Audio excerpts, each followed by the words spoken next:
I want to say a little bit more about mentors and mentorship.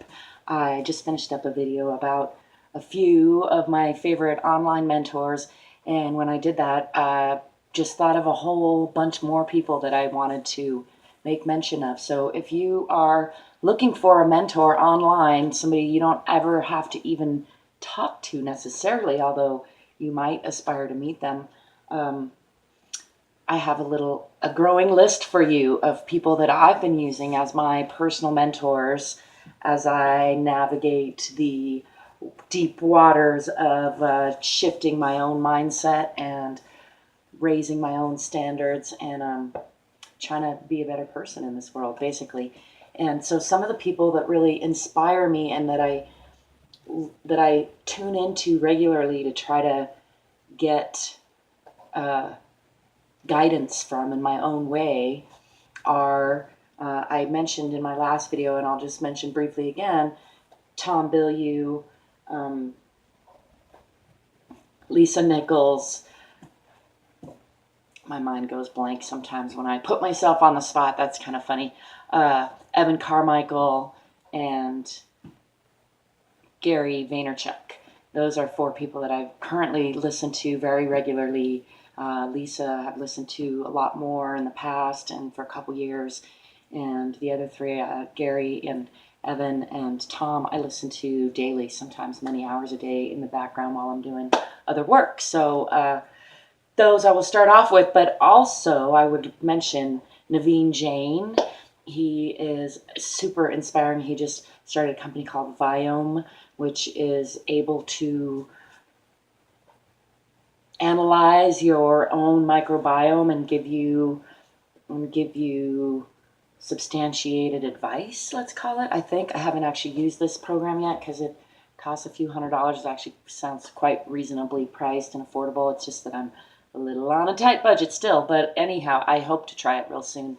And his mindset and his ability to just always be upbeat and smiling and thinking so huge, like he's planning to go mine the moon starting next year. He hopes to land on the moon and then bring some stuff back, I guess, is the plan. Anyway, and then start taking people there for honeymoons. He's got some great plans.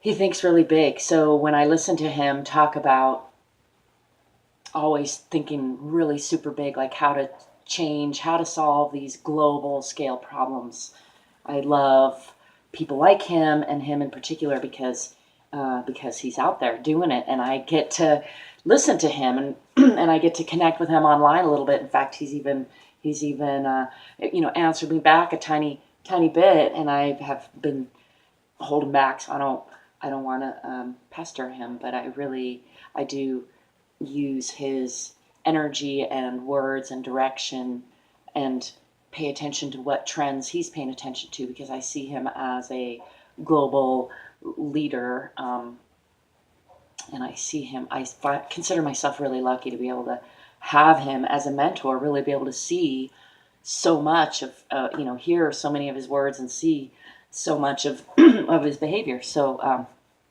Naveen Jain, he's another one of my online mentors lately, or somebody I recommend that you might find a good mentor for shifting your mindset, if that's what you're into. Of course, if you're into, you're looking for a mentor to be a better artist, then Google, the kind of art that you're into and look for the people that are doing it the best and pay attention to what they're doing, and then emulate that for a while. There's a phrase called imitate the masters that my son's first grade class taught us, and some long time ago, and that had to do with finding the master and imitating them. And the thing is, you don't want to do that forever. Eventually you're going to find your own style, and maybe you can even be a mentor to someone else. But it doesn't mean that you wouldn't always be looking to who does something better than you do, whether it's in your field.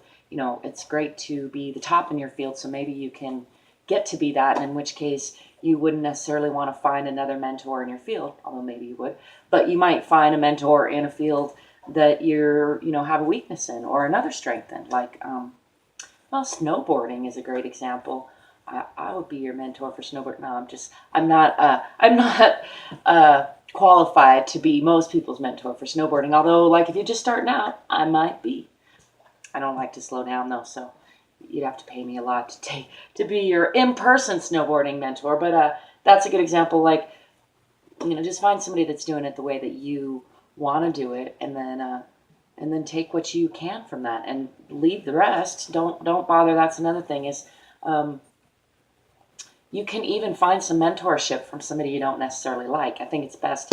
It's nice to like the people, and especially if it's in person, you should definitely find somebody that you have a good relationship with, a good rapport with, that you do like and that likes you. But especially online, you can use mentorship from people who you don't agree fully with, or who who you wouldn't even necessarily want to spend time with in person, but you can learn from what they're doing. You can learn from what they're saying.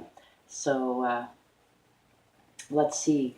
Vishen is another one. I can't think of his last name, but of Mind Valley, he's a good mentor as far as for like meditation and, again, speaking. Well, I'm going to think of some more and come back with some more on mentors, because I think this is really important and it's really helping me. And I'm here to try to help you. So if you have a favorite mentor, why don't you give me a comment and share it with everybody, and let us know who your favorite mentors are, either in person and or on the internet, especially on the internet, so we can all look them up. And yeah, till next time. Peace.